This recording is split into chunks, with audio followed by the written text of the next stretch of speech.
السلام علیکم تمام دوستوں کو خوش آمدید۔ دادو جان کی کہانیاں سننا تو سبھی کو پسند ہے نا؟ اگر آپ کو بھی دادو جان کی کہانیاں پسند ہیں تو میرے چینل کو سبسکرائب کریں اور بیل کے بٹن کو آن کر دیں۔ شکریہ۔ کسی ملک پر ایک نہایت رحم دل اور غریب پرور بادشاہ حکومت کرتا تھا۔ وہ بادشاہ بہت ہی مخلص اور خدا ترس تھا۔ اس کا نام سلیمان بادشاہ تھا۔ اس کی رعایا اسے بہت پسند کرتی تھی۔ بادشاہ غریب لوگوں کا ہر طرح سے خیال رکھتا اور ان کے ہر دکھ سکھ میں شامل ہوتا۔ یہی وجہ تھی کہ وہ عوام میں ہر دل عزیز تھا۔ سلیمان بادشاہ کی ایک شخص سے گہری دوستی تھی اور وہ شخص ایک بہت ہی غریب آدمی تھا جو بھیک مانگ کر اور اپنا اور اپنے بیوی بچوں کا پیٹ پالتا تھا۔ اس فقیر کا نام یعقوب تھا۔ بادشاہ روزانہ فقیر کے ساتھ جنگل میں شکار کھیلنے چلا جاتا تھا۔ فقیر بادشاہ کے گھوڑے کے ساتھ ساتھ پیدل ہی دوڑتا رہتا تھا۔ شام تک بادشاہ شکار کھیلتا اور فقیر شکار کیے ہوئے جانوروں اور پرندوں کو گنتا رہتا۔ آخر میں بادشاہ اس سے اپنے شکاروں کی تعداد پوچھتا اور پھر وہ دونوں واپس محل کی طرف روانہ ہو جاتے۔ محل کے قریب پہنچ کر فقیر بادشاہ کو آخری سلام کرتا اور پھر وہ شہر میں خیرات مانگنے چلا جاتا۔ چونکہ شام سے رات ہونے لگتی تھی اس لیے اسے کہیں سے خیرات ملتی اور کہیں سے انکار کر دیا جاتا۔ رات گئے وہ اپنی جھونپڑی میں پہنچتا تو اس کے بچے بھوک سے بلبلا رہے ہوتے تھے۔ اس کی بیوی اس سے جھگڑتی کہ وہ بادشاہ کی دوستی میں اپنے معصوم بچوں کو بھول جاتا ہے اور وہ بیچارے بھوک سے چیخنے لگتے ہیں، لیکن اسے پرواہ نہیں تھی۔ آج بھی جیسے ہی یعقوب فقیر اپنی جھونپڑی میں پہنچا تو اس کی نظر اپنے سوئے ہوئے بچوں پر پڑی۔ پھر اسے اپنی بیوی بھی دکھائی دی جو ایک طرف چٹائی پر بیٹھی برے برے منہ بنا رہی تھی۔ یعقوب سمجھ گیا کہ اس کی بیوی غصے میں بھری بیٹھی ہے۔ بچوں کو اٹھا کر کھانا کھلاؤ۔ اس نے اپنی زنبیل اتار کر اس کے آگے رکھتے ہوئے آہستہ سے کہا، کیا ضرورت ہے؟ اس کی بیوی نے غصیلی لہجے میں کہا، اب یہ صبح ہی جاگیں گے، تم جا کر بادشاہ سے دوستی نبھاؤ۔ تم تو خواہ ناراض ہو جاتی ہو۔ آخر بادشاہ ہے، تمہارے لیے یہی کافی نہیں ہے کہ تمہارا شوہر بادشاہ کا دوست ہے؟ یعقوب نے اسے نرم لہجے میں کہا، تمہیں تو فخر ہونا چاہیے کہ بادشاہ نے دوسرے امراء اور شرفا کو چھوڑ کر ایک غریب فقیر سے دوستی کی ہے، چاہے فقیر کے بال بچے بھوک سے مر جائیں۔ اس کی بیوی نے طنزیہ لہجے میں کہا، بادشاہ نے دوست تو تمہیں بنایا ہے، لیکن کبھی یہ خیال نہیں کیا کہ اپنے فقیر دوست کی مدد کروں۔ دوسروں کو تو وہ جاگیریں بخش دیتا ہے، لیکن اسے تمہارا کبھی خیال نہیں آیا۔ خود تو وہ گھوڑے پر سوار ہو کر شکار کھیلتا ہے اور تجھ غریب کو پیدل دوڑاتا پھرتا ہے۔ اس کی بیوی نے اتنا کہہ کر بچوں کو جگانے لگی اور یعقوب سوچ میں پڑ گیا کہ میری بیوی کی چند باتیں تو سچی ہیں، لیکن مجھے خدا پر بھروسہ ہے جو دنیا کے ہر جاندار کو خوراک مہیا کرتا ہے اور ہر رے کا خالق و مالک ہے۔ اتفاق سے اس رات آسمان سیاہ بادلوں سے ڈھک گیا اور پھر جلد ہی بارش ہونے لگی۔ موسلا دھار بارش اور تیز ہوا نے طوفانی شکل اختیار کرنے میں دیر نہیں لگائی تھی۔ فقیر اور اس کے بیوی بچے سب سو رہے تھے۔ اچانک ایک دھماکہ ہوا اور فقیر کی آنکھ کھل گئی۔ اس کے بیوی بچے بھی جاگ پڑے تھے۔ دھماکہ دراصل فقیر کی کٹیا کی ایک دیوار گرنے کا تھا۔ صبح تک بارش ہوتی رہی اور آخر کار رک ہی گئی۔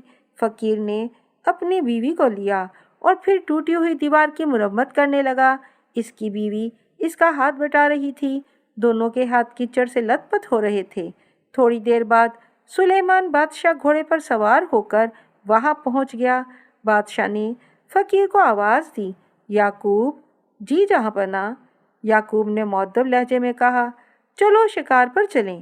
بادشاہ نے اس سے کہا، میں نہیں جا سکتا جناب۔ یعقوب نے جواب میں بتایا، یہ میں کیا سن رہا ہوں یعقوب؟ بادشاہ نے حیرت سے کہا، آج تک تو تم نے کبھی انکار نہیں کہا۔ جی جہاں پناہ، آج مجھے عقل آ گئی ہے۔ میں غریب آدمی ہوں، شام کو شکار سے آتا ہوں اور پھر بھیک مانگنے چلا جاتا ہوں۔ میرے بچے بھوک سے نڈال ہو کر بھوکے ہی سو جاتے ہیں، لیکن آپ کی کیا بات ہے؟ شکار سے واپس آ کر عیش و عشرت میں مشغول ہو جاتے ہیں، کوئی کام یا مشقت نہیں کرنی پڑتی۔ بادشاہ کے دل پر یعقوب کی باتوں نے بہت اثر کیا اور خود اس کی آنکھیں بھی آنسوؤں سے بھر گئیں۔ وہ گھوڑے سے اترا اور یعقوب کے سامنے جا کھڑا ہوا۔ یعقوب، دوست، میں تمہیں سے بہت شرمندہ ہوں۔ میں نے آج تک تمہارا خیال ہی نہ کیا، لیکن تم نے ہر موقع پر اپنی دوستی کا حق ادا کیا۔ تمہاری آج کی باتوں نے میری آنکھیں کھول دی ہیں اور میرے ذہن سے تاریکی کا پردہ ہٹ گیا ہے۔ بلا شبہ تم بہت عظیم ہو، بہت صابر ہو۔ دوست، تم مجھے معاف کر دو، بادشاہ نے کہتے ہوئے یعقوب کے آگے ہاتھ جوڑ دیے۔ یعقوب نے حیرت سے بادشاہ کی بدلتی ہوئی حالت دیکھی، پھر اس نے بادشاہ کے ہاتھوں کو بوسہ دیا اور بولا، جہاں پناہ، عظیم تو خدا کی ذات ہے، میں تو اس کا ادنا سا بندہ ہوں۔ آپ مجھے خواہ مخواہ شرمندہ کر رہے ہیں، بلکہ معافی تو مجھے مانگنی چاہیے کہ میں نے آج آپ کے ساتھ شکار پر جانے سے انکار کر دیا تھا۔ او یعقوب، تم کتنے عقل مند اور صبر کرنے والے انسان ہو، بادشاہ نے کہا اور یعقوب کو سینے سے لگا لیا۔ فقیر کی بیوی کٹیا کی دیوار کی اوٹ سے یہ سب کچھ دیکھ رہی تھی۔ وہ دونوں دوستوں کو دیکھ کر مسکرانے لگی۔ آؤ تم میرے ساتھ، بادشاہ نے یعقوب سے کہا اور پھر اسے اپنے پیچھے گھوڑے پر بٹھا لیا۔ اس نے گھوڑے کا رخ واپس شاہی محل کی طرف موڑ دیا۔ لوگوں نے دیکھا کہ ایک فقیر روزانہ جو ان سے بھیک مانگنے آتا تھا، کیچڑ میں لتھڑے ہوئے ہاتھوں کے ساتھ بادشاہ کے ساتھ بیٹھا ہوا محل کی طرف جا رہا ہے۔ لوگ بہت حیران تھے۔ بادشاہ یعقوب کو سیدھا اپنے محل میں لے گیا۔ پھر اس نے 2-3 غلاموں کو بلایا، جاؤ اور یعقوب کو شاہی پوشاک زیب تن کرواؤ۔ بادشاہ نے غلاموں کو حکم دیا اور یعقوب غلاموں کے ساتھ چلا گیا۔ پھر بادشاہ نے ایک وزیر کو بلایا اور اس کو حکم دیا کہ جاؤ اور یعقوب کے بیوی بچوں کو لے آؤ اور ان کے لیے ساتھ والے محل میں ہر قسم کا سامان مہیا کر دو۔ 10 کنیزیں اور 10 غلام ان کی خدمت کے لیے وقف کر دو، اور اگر انہیں یہاں کوئی تکلیف ہوئی تو میں تمہیں زندہ دفن کرا دوں گا۔ لباس ان کے لیے ویسے ہی بنوانا جیسے میری بیوی اور بچوں کے ہیں۔ بہت اچھا جہاں پناہ، آپ کے حکم کی فوری تعمیل کرتا ہوں، وزیر نے جھک کر کہا اور کمرے سے باہر نکل آیا، اور 1 گھنٹے کے اندر اندر فقیر یعقوب اور اس کے گھر والوں کی کایا ہی پلٹ گئی۔ اس کے بیوی بچے محل کے اندر گھوم پھر رہے تھے۔ اس کے بعد بادشاہ نے یعقوب سے کہا، اب تو خوش ہو، اب تو تمہیں کمانے کی فکر نہیں ہے نا؟ خدا آپ کی عمر دراز کرے جہاں پناہ، میں آپ کا بہت شکر گزار ہوں، یعقوب نے مؤدب لہجے میں کہا۔ اچھا اچھا، چھوڑو ان باتوں کو، اب چلو شکار پر، بادشاہ نے کرسی سے اٹھتے ہوئے کہا۔ وہ دونوں محل سے باہر آئے، جہاں 2 غلام گھوڑوں کی باگیں سنبھالے کھڑے تھے۔ بادشاہ اور یعقوب گھوڑوں پر سوار ہوئے اور ایک طرف چل دیے۔ جلد ہی وہ شہر سے باہر نکل آئے۔ اب تیزی سے جنگل کی طرف گھوڑے دوڑائے جا رہے تھے۔ جلد ہی وہ جنگل میں پہنچ گئے۔ دونوں دوستوں نے شکار کھیلنا شروع کر دیا۔ اس روز انہیں کافی شکار ملا۔ جب انہیں 3-4 گھنٹے گزر گئے تو بادشاہ کو شدت سے پیاس لگی۔ یعقوب، کہیں سے پانی تلاش کرو، بادشاہ نے یعقوب سے کہا۔ مجھے سخت پیاس محسوس ہو رہی ہے۔ اچھا علی جا، یعقوب نے کہا، اور پھر وہ بادشاہ کو وہیں چھوڑ کر ایک طرف چلا گیا۔ کافی دیر جنگل میں چکر لگانے کے بعد اسے ایک جگہ پانی مل ہی گیا۔ یہ ایک تالاب تھا جس کے گرد پتھر کی منڈیر بنی ہوئی تھی۔ پانی کو دیکھتے ہی یعقوب کی پیاس بھڑک اٹھی۔ اس نے گھوڑے سے اتر کر پانی میں ہاتھ ڈالا۔ پانی بہت شفاف اور ٹھنڈا تھا۔ یعقوب نے چلو میں پانی لیا اور جوں ہی وہ پینے کے لیے جھکا، اسے بادشاہ کا خیال آ گیا جسے وہ پیاسا اور تنہا دور چھوڑ آیا تھا۔ اس نے دل میں سوچا کہ اگر میں پہلے پانی پی کر اپنی پیاس بجھا لوں تو یہ نمک حرامی اور خود غرضی ہوگی۔ پہلے میرے مالک کو اپنی پیاس بجھانی چاہیے، پھر میں پیوں گا۔ یہ سوچ کر اس نے پانی پینے کا ارادہ ترک کر دیا اور تالاب کے کنارے سے اٹھ کھڑا ہوا۔ اچانک اس کی نگاہ تالاب کے پتھریلے کنارے پر بنی ہوئی ایک تصویر پر پڑی اور وہ حیران رہ گیا کہ وہ تصویر کسی لڑکی کی تھی جو شہزادی معلوم ہوتی تھی۔ یعقوب نے آج تک اس تصویر سے زیادہ خوبصورت لڑکی کہیں نہیں دیکھی تھی، نہ ہی اسے شاہی خاندان میں اس سے زیادہ خوبصورت شکل نظر آئی تھی۔ تصویر والی لڑکی بہت ہی خوبصورت اور حسین لگ رہی تھی۔ یعقوب نے سوچا کہ میرے پاس کوئی برتن تو ہے نہیں کہ بادشاہ کے لیے پانی لے جاؤں، اور اگر بادشاہ کو یہاں لے آیا تو وہ تصویر دیکھتے ہی اس تصویر والی لڑکی پر عاشق ہو بیٹھیں گے۔ کسی طرح اس تصویر کو چھپایا جائے، یہ سوچتے ہی اس نے تیلاب سے تھوڑی سی مٹی بھگوئی اور کیچڑ سا بنا کر تصویر پر اس طرح لگا دیا کہ تصویر چھپ گئی۔ اس کام سے اسے اطمینان ہوا تو وہ بادشاہ کو بلانے چل دیا۔ جیسے ہی وہ بادشاہ کے پاس پہنچا، بادشاہ نے اس سے پوچھا، کیوں بھائی، ملا پانی یا نہیں؟ میرے حلق میں تو کانٹے سے پڑ رہے ہیں۔ پانی کا میں نے تیلاب تلاش کر لیا ہے عالی جاں، جو یہاں سے کچھ فاصلے پر ہے، میں آپ کو لینے چلا آیا۔ یعقوب نے مؤدب لہجے میں جواب دیا۔ جلد ہی وہ تیلاب پر پہنچ گئے۔ وہاں بادشاہ نے سیر ہو کر پانی پیا۔ یعقوب نے بھی پیاس بجھائی اور گھوڑوں کو بھی پانی پلایا گیا۔ یعقوب، پانی بہت ٹھنڈا اور شیریں ہے، میرا خیال ہے کہ یہاں 1-2 گھنٹے گزارنا چاہیے۔ اچانک بادشاہ کی نظر اس پتھر پر پڑی جس پر کیچڑ بہت برا لگ رہا تھا۔ عالی جاں، اس سے ہمیں کیا نقصان پہنچتا ہے؟ اگر کیچڑ لگا ہے تو لگا رہے، یعقوب نے گھبرا کر کہا۔ نہیں دوست، مجھے یہ اچھا نہیں لگتا، بادشاہ نے کہا اور چلو میں پانی بھر بھر کر پتھر کی طرف اچھالنے لگا۔ یعقوب بھکلا گیا، لیکن اب وہ زبردستی تو بادشاہ کو نہیں روک سکتا تھا۔ بادشاہ جیسے جیسے پانی اچھالتا کیچڑ ختم ہوتی جاتی اور آخر اس میں سے ایک نہایت خوبصورت چہرہ برآمد ہوا۔ بادشاہ نے وہ تصویر دیکھی تو وہ مبہوت ہی رہ گیا۔ اس کے وہم و گمان میں بھی نہیں تھا کہ ویران جنگل میں تیلاب کے کنارے اتنی خوبصورت حسین لڑکی کی تصویر نظر آ جائے گی۔ ادھر یعقوب سوچ رہا تھا کہ لو جی، اب یہ تو عاشق ہو گئے اور اب اس کے لیے ضد بھی کریں گے۔ یعقوب، یہ تصویر والی لڑکی بہت خوبصورت اور حسین و جمیل ہے، میں اسے حاصل کیے بغیر واپس نہیں جاؤں گا، بادشاہ نے کہا۔ اور یعقوب کے ہاتھوں کے طوطے تو کیا اڑنے تھے، کوے ہی اڑ گئے۔ وہ سوچ رہا تھا کہ برے پھنسے، مجھ سے غلطی ہوئی کہ اسے یہاں لے آیا۔ عالی جاں، پتہ نہیں کہ کس بیوقوف نے یہ تصویر یہاں بنا دی ہے اور آپ سچ مچ عاشق ہو بیٹھے ہیں، خدا را ہوش میں آئیے، یعقوب نے بادشاہ کو سمجھاتے ہوئے کہا۔ نہیں یعقوب، میں اس لڑکی کو حاصل کیے بغیر یہاں سے ہلوں گا بھی نہیں۔ تم اگر میرا ساتھ چھوڑنا چاہتے ہو تو چلے جاؤ، مجھے تم سے کوئی شکوہ نہ ہوگا، بادشاہ نے اپنا فیصلہ سناتے ہوئے کہا۔ یہ کیسے ہو سکتا ہے عالی جاں کہ آپ یہاں جنگل بیابان میں رہیں اور یعقوب گھر میں جا کر نرم بستر پر لیٹے؟ میں بھی آپ کے ساتھ ہوں، یعقوب نے جوشیلے لہجے میں کہا۔ اب جب تک آپ خود ہی واپس چلنے کا نہ کہیں گے، میں واپس نہیں جاؤں گا، مجھے تم سے یہی امید تھی یعقوب، بادشاہ نے اس کی کمر تھپتھپاتے ہوئے ہنس کر کہا۔ تو چلو جاؤ، اب کھانے کا انتظام کرو، مجھے بھوک لگ رہی ہے، شام تک لوٹ آنا۔ بہتر عالی جاں، یعقوب نے کہا۔ پھر اس نے شاہی لباس اتار کر گھوڑے کی خرجین میں ڈالا، کیونکہ نیچے اس نے فقیروں کا لباس پہنا ہوا تھا، وہی لباس جو وہ پہلے پہنتا تھا اور بھیک مانگنے جاتا تھا۔ اب چونکہ وہ کسی دوسرے ملک کی حدود میں تھے اور قریبی شہر سے اسے روٹی لانا تھی، اس لیے اس نے بھیک مانگنا ہی بہتر سمجھا۔ اس نے گھوڑے کو لیا اور پھر شہر کی طرف روانہ ہو گیا۔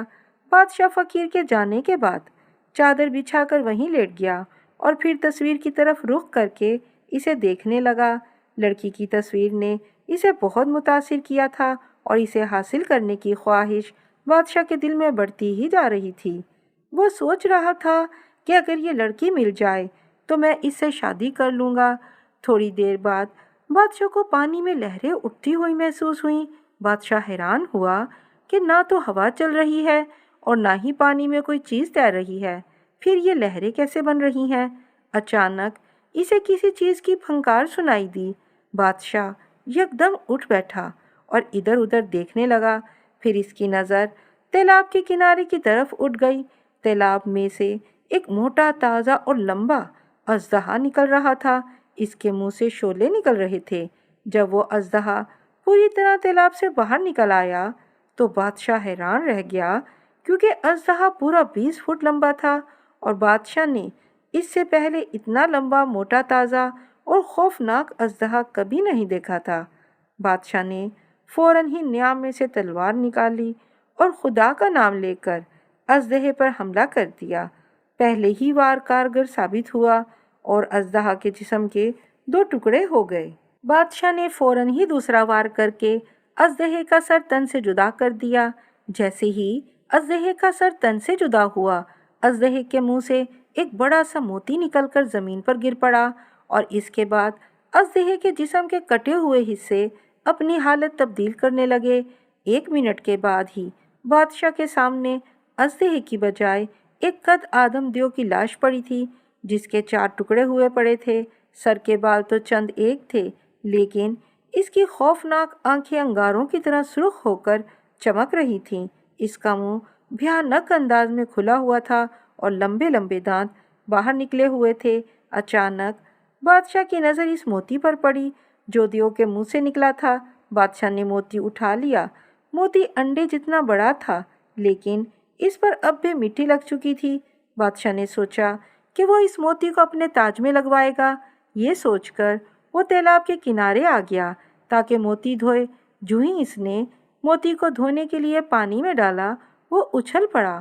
بات بھی حیرت کی ہی تھی، کیونکہ جیسے ہی اس نے پانی میں موتی ڈالا تھا، پانی وہاں سے ادھر ادھر ہٹ گیا تھا اور اب اس جگہ سیڑھیاں نظر آ رہی تھیں۔ بادشاہ بڑا حیران ہوا۔ اس نے دوبارہ پانی میں موتی ڈالا تو پھر پانی ادھر ادھر ہٹ گیا اور تالاب میں سیڑھیاں نظر آنے لگیں۔ بادشاہ نے سوچا کہ اس راز کو بھی حل کر لیا جائے۔ دیکھنا تو چاہیے کہ یہ سیڑھیاں کہاں جاتی ہیں اور کیا اسرار ہے۔ چنانچہ وہ سیڑھیوں پر اترنے لگا۔ بادشاہ سمجھ گیا کہ یہ صرف موتی کی کرامت ہے کہ پانی راستے سے ختم ہوتا جا رہا ہے۔ تقریباً 20 سیڑھیاں اترنے کے بعد بادشاہ خود کو ایک کمرے میں پا کر بہت حیران ہوا۔ کمرہ بہت شاندار طریقے سے سجا ہوا تھا۔ بادشاہ اس کمرے سے دوسری طرف نکلا تو اس کو معلوم ہوا کہ یہ ایک محل ہے جس میں کئی کمرے بنے ہوئے ہیں اور ایک طرف بڑا وسیع باغ ہے۔ بادشاہ دوسرے کمرے میں داخل ہوا اور اسے ایک بار پھر حیران ہونا پڑا، کیونکہ کمرے میں سونے کی ایک مسہری پر وہی لڑکی تھی جس کی تصویر بادشاہ نے تالاب کے کنارے پر بنی ہوئی دیکھی تھی۔ لڑکی شاہانہ کپڑوں میں ملبوس بہت خوبصورت لگ رہی تھی۔ جو ہی لڑکی نے بادشاہ کو دیکھا، وہ ہنس پڑی، لیکن پھر وہ فوراً ہی رونے لگی۔ بادشاہ دل میں سوچنے لگا کہ خدا جانے یہ کیا اسرار ہے، یہاں تو ہر چیز حیرت انگیز ہے۔ بادشاہ نے لڑکی کو مخاطب کر کے کہا، اے لڑکی، تو کون ہے اور یہ محل کس کا ہے؟ لڑکی روتے روتے خاموش ہو گئی۔ پھر وہ بادشاہ کی طرف دیکھ کر کہنے لگی، میں طرابلستان کے بادشاہ کی لڑکی ہوں۔ میرا نام شہزادی بانو ہے۔ یہ محل ایک آدم خور دیو کا ہے۔ وہ مجھے 2 سال پہلے میرے محل سے اٹھا کر لایا تھا اور اب مجھ سے شادی کرنا چاہتا ہے۔ وہ دیو اب کہاں ہے؟ وہ اب شکار کے لیے باہر گیا ہوا ہے۔ وہ تالاب میں سے اژدہے کی شکل میں نکلتا ہے۔ یہ سن کر بادشاہ ہنسنے لگا۔ پھر اس نے شہزادی بانو سے کہا، اب تمہیں گھبرانے کی کوئی ضرورت نہیں۔ میں نے اس کو قتل کر کے اس کی لاش کے ٹکڑے کر دیے ہیں۔ سچ؟ شہزادی بانو نے خوشی سے اچھلتے ہوئے کہا، ہاں، اس کی لاش ابھی باہر تالاب کے کنارے پڑی ہوئی ہے۔ بادشاہ کو اسے یقین دلاتے ہوئے کہنا پڑا، اچھا، لیکن تم کون ہو؟ شہزادی نے بادشاہ سے پوچھا۔ میں قریبی ملک کا بادشاہ ہوں۔ میرا نام سلیمان ہے۔ شکار کھیلتے ہوئے مجھے پیاس لگی۔ میں اور میرا دوست یعقوب فقیر اس تالاب پر پہنچے۔ پھر تالاب کے کنارے پر تمہاری تصویر دیکھ کر میں تم پر عاشق ہو گیا۔ جب میں نے اژدہے کو دیکھا تو اسے فوراً قتل کر دیا۔ اس کے منہ سے موتی نکلا، جس کی وجہ سے میں تمہارے پاس پہنچنے میں کامیاب ہو گیا ہوں۔ بادشاہ مسکراتے ہوئے تمام واقعات بیان کرنے لگا۔ بادشاہ نے تالاب کے کنارے تلوار کی مدد سے ایک گڑھا کھودا اور اس میں دیو کی لاش دفن کر دی، اور اس نے گڑھے کو مٹی سے بند کر کے قبر سی بنا دی۔ اس کام سے فارغ ہو کر بادشاہ نے اپنا گھوڑا پکڑا اور پھر تالاب میں داخل ہو گیا۔ بادشاہ دل ہی دل میں خدا کا شکر ادا کر رہا تھا کہ اس کی اتنی جلدی خواہش پوری ہو گئی تھی۔ وہ شہزادی بانو کو پا کر خود کو دنیا کا خوش نصیب انسان سمجھ رہا تھا۔ جب وہ دوبارہ محل میں شہزادی بانو کے پاس پہنچا تو شہزادی نے اس سے کہا کہ اب یہاں سے چل دینا چاہیے، میں اب آپ کے محل میں جانا چاہتی ہوں، میرے دوست یعقوب کو آ لینے دو، پھر یہاں سے جانے کا فیصلہ کیا جائے گا، بادشاہ نے کہا، اور پھر وہ سونے کی تیاری کرنے لگے کیونکہ رات ہو چکی تھی اور بادشاہ بھی سارے دن کا تھکا ہوا تھا۔ دوسری طرف شام کے وقت یعقوب شہر میں بھیک مانگتا رہا۔ اس کے بعد وہ واپس چل دیا جہاں تالاب کے کنارے اس نے بادشاہ کو چھوڑا تھا۔ جب وہ تالاب پر پہنچا تو اچھا خاصا اندھیرا پھیل چکا تھا، لیکن تالاب پر بادشاہ کو نہ پا کر یعقوب کے ہوش اڑ گئے اور وہ سوچنے لگا کہ بادشاہ کہاں چلا گیا، کیونکہ اس کا گھوڑا بھی موجود نہیں تھا۔ اس نے سوچا کہ شاید اس کو آنے میں دیر ہو جانے کی وجہ سے بادشاہ اس کی تلاش میں شہر کی طرف چل دیا ہو۔ یہ سوچ کر وہ واپس شہر جانے کے لیے مڑا ہی تھا کہ اس کی نظر تالاب کے کنارے بنی ہوئی قبر پر پڑی۔ قبر دیکھ کر اس کے دل کو بڑا صدمہ ہوا، کیونکہ جب وہ پہلے یہاں آیا تھا اس وقت تو قبر موجود نہیں تھی اور بادشاہ بھی وہیں تھا، لیکن اب بادشاہ غائب تھا اور اس کی جگہ صرف قبر موجود تھی۔ وہ سوچنے لگا کہ ہو سکتا ہے کہ بادشاہ کو کسی نے قتل کر کے اس کی لاش کو اس قبر میں دفنا دیا ہو۔ یہ سوچ کر یعقوب فقیر زاروں قطار رونے لگا۔ اب وہ قبر سے لپٹ کر بین کر کر کے رو رہا تھا اور بادشاہ کو قتل کرنے والے کو گالیاں دے رہا تھا۔ رات گئے تک وہ قبر سے لپٹا روتا رہا۔ اس کے بعد اسے نیند نے آ لیا۔ صبح صبح اس کی آنکھ کھلی، اس نے اٹھ کر نماز پڑھی اور بادشاہ کے حق میں اللہ تعالیٰ سے دعا مانگی۔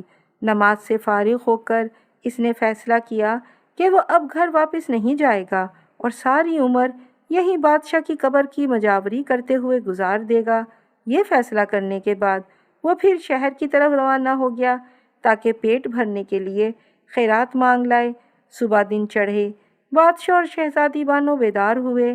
ناشتے سے فارغ ہونے کے بعد بادشاہ نے شہزادی سے کہا، آؤ ذرا باہر چلیں، سیر بھی کریں گے اور یعقوب کو بھی لے آئیں گے۔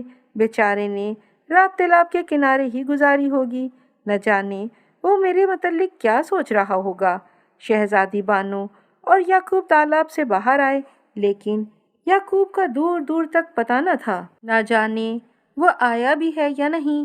بادشاہ نے دل میں سوچا اور پھر کافی دیر تک وہیں سیر کرتے رہے۔ شہزادی بانو نے بادشاہ سے پوچھا، یہ قبر کس کی ہے اور کس نے بنائی ہے؟ یہ اسی دیو کی قبر ہے اور میں نے از راہ ہمدردی اسے دفنا دیا ہے، بادشاہ نے ہنستے ہوئے کہا۔ شہزادی اس کی بات سن کر مسکرانے لگی۔ تھوڑی دیر بعد وہ دوبارہ تالاب کے نیچے محل میں پہنچ گئے۔ شہزادی نے خود ہی کھانا تیار کیا اور پھر دونوں نے مل کر کھانا کھایا۔ یہ اتفاق کی بات تھی یا قدرت کا کرشمہ تھا؟ جب بھی بادشاہ اور شہزادی بانو تالاب سے باہر نکلتے، یعقوب فقیر گداگری کرنے کے لیے شہر گیا ہوا ہوتا، لیکن بادشاہ یہ سمجھ رہا تھا کہ یعقوب اس کو تلاش کرنے میں ناکام ہو کر واپس لوٹ گیا ہوگا۔ اس بیچارے کو کیا معلوم کہ بادشاہ تالاب کے کنارے پر بنی ہوئی تصویر والی شہزادی بانو کے ساتھ تالاب کے نیچے عالیشان محل میں قیام پذیر ہے۔ اس بات کو پورا ہفتہ گزر گیا، بادشاہ اور یعقوب کا کبھی ٹکراؤ نہ ہوا۔ جب یعقوب آتا اس وقت رات ہو چکی ہوتی اور اس وقت بادشاہ باہر نہیں آتا تھا، اور جب بادشاہ صبح کے وقت باہر آتا تو یعقوب شہر جا چکا ہوتا۔ عجیب اتفاق تھا۔ ایک دن صبح کے وقت ابھی بادشاہ سو رہا تھا اور شہزادی بانو ناشتہ تیار کر چکی تھی۔ اس نے سوچا کہ بادشاہ کے بیدار ہونے تک وہ تالاب سے باہر کا چکر لگا آئے۔ چنانچہ اس نے بادشاہ کی جیب سے موتی نکال لیا، کیونکہ اس کے بغیر وہ تالاب سے باہر نہیں نکل سکتی تھی۔ تالاب سے باہر نکل کر وہ چہل قدمی کرنے لگی۔ اچانک اس کی نظر بھیڑیں چرانے والے ایک گدریے پر پڑی۔ شہزادی بانو خوف زدہ ہو کر تالاب کی طرف بھاگی۔ گدریا بھی شہزادی کو دیکھ کر حیران ہوا تھا اور وہ بھی شہزادی کے پیچھے دوڑا۔ بھکلاہٹ میں شہزادی کے ایک پاؤں کا جوتا وہیں رہ گیا، لیکن وہ اسے اٹھانے کے لیے واپس نہ مڑی بلکہ جلدی سے تالاب میں داخل ہو گئی۔ جب گدڑیے نے شہزادی کو تیلاب میں داخل ہوتے دیکھا تو وہ اور تیزی سے دوڑا کہ کہیں شہزادی تیلاب میں مر ہی نہ جائے، لیکن جب وہ وہاں پہنچا تو اسے تیلاب میں پانی کے سوا کچھ دکھائی نہ دیا۔ اس نے سوچا کہ شاید شہزادی تیلاب کے نیچے رہتی ہے، مجھے جا کر اپنے بادشاہ کو اطلاع دینی چاہیے۔ یہ سوچ کر وہ واپس جانے کے لیے مڑا، لیکن اچانک ہی اس کی نظر سنہری جوتے پر پڑی جو دن کی روشنی میں چمک رہا تھا۔ اس نے بھاگ کر جوتا اٹھا لیا۔ جوتا سونے کے تاروں سے بنا ہوا تھا اور اس میں قیمتی لال و جواہر جڑے ہوئے تھے۔ گدڑیا سمجھ گیا کہ یہ جوتا تالاب میں رہنے والی شہزادی کا ہی ہوگا۔ اس نے سوچا کہ جب وہ جوتا اپنے بادشاہ کو پیش کرے گا تو بادشاہ اسے انعام و اکرام سے نوازے گا۔ چنانچہ اس نے اپنی بھیڑوں کو اکٹھا کیا اور واپس شہر کی طرف چل دیا۔ شہر پہنچ کر اس نے بھیڑوں کو اپنے گھر پہنچایا اور خود بادشاہ کے دربار چل دیا۔ ابھی بادشاہ دربار میں نہیں پہنچے تھے، دربانوں نے گدڑیے کو اندر نہ جانے دیا، چنانچہ وہ دربار کے دروازے پر ہی کھڑا ہو گیا۔ اس نے سوچا جیسے ہی بادشاہ آئے گا میں یہ جوتا اسے پیش کر دوں گا۔ تقریباً 1 گھنٹے کے بعد بادشاہ اور وزیر وہاں آ پہنچے۔ جیسے ہی بادشاہ اپنے گھوڑے سے اترا، گدڑیا بادشاہ کے قریب پہنچ گیا اور اس نے جھک کر بادشاہ کو سلام کیا۔ کیا بات ہے نوجوان؟ بادشاہ نے گدڑیے سے پوچھا۔ جہاں پناہ، گستاخی کی معافی چاہتا ہوں، میں دراصل ایک جوتا آپ کی خدمت میں پیش کرنے آیا تھا، گدڑیے نے کہا۔ گدڑے کی بات سن کر بادشاہ غصے سے لال پیلا ہو گیا اور غصیلے لہجے میں دھاڑا، کیا کہتا ہے گستاخ؟ تجھے معلوم نہیں کہ تو کس سے بات کر رہا ہے؟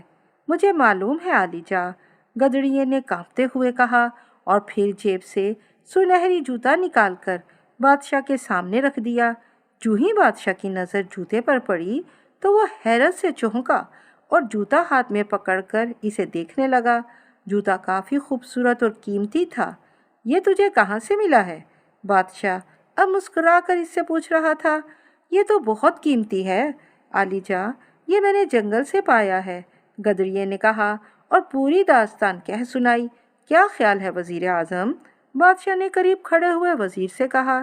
جوتا تو بہت قیمتی ہے عالی جاں، یہ یقیناً پرستان سے آیا ہے، وزیر نے جواب میں بتایا۔ وزیر اعظم، تم فوراً اس شہزادی کو حاصل کرنے کی کوشش کرو جس کا یہ جوتا ہے، بادشاہ نے وزیر کو حکم دیا۔ بہت بہتر عالی جاں، حکم کی تعمیل کی جائے گی، وزیر نے ادب سے کہا۔